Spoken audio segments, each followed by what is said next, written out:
नमस्कार, आपके साथ मैं हूं दीपिका।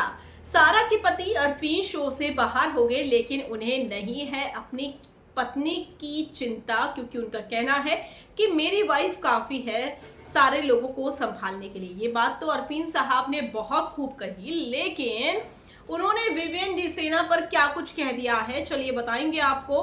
और किस तरीके से उन्हें ज़रूरत है मेंटल चेकअप की, ये बात अरफीन साहब कह रहे हैं अपने इविक्शन के बाद। और उन्हें लगता है कि जो कुछ हुआ उनके साथ वो अनफेयर था।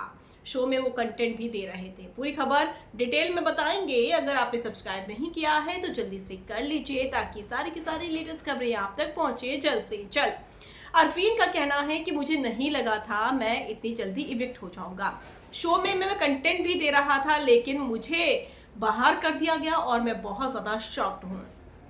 जब उनसे पूछा गया कि सारा की क्या आपको चिंता है, उन्होंने कहा नहीं, सारा बहुत स्ट्रांग लेडी है, मुझे उसकी कोई चिंता नहीं है, वो संभाल लेगी। उसके बाद उन्होंने ये भी कहा कि ईशा एलिस के बारे में जो सारा ने बात कही थी, पति पत्नी, वो उन्होंने कहा कि इन्होंने भी तो मेरे बारे में बात की थी, चाहत और मेरे बारे में, जबकि मैं उसको बहन मानता हूँ। और जिस तरीके से हम दोनों को लेकर कहा गया था वो भी तो गलत था, क्योंकि अरफीन साहब को बाहर आकर बहुत कुछ पता चला है। उसके अलावा उन्होंने कहा कि विवियन को मेंटल चेकअप की ज़रूरत है। वो इसलिए क्योंकि वो जानते थे कि सारा फटेगी, और वो सारा को कंटिन्यू इंस्टिगेट करते रहे और वो सारा फटी। मैंने उसको वार्न भी किया था कि भाई दिल के साथ मत खेलियो, लेकिन उसने इस चीज़ पर ध्यान नहीं दिया। यही वजह है कि सारा फटी, बहुत बुरा फटी।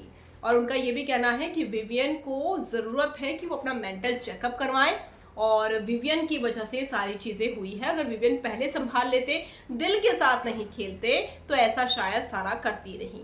वेल, आपको क्या कहना है कमेंट कर ज़रूर बताइएगा।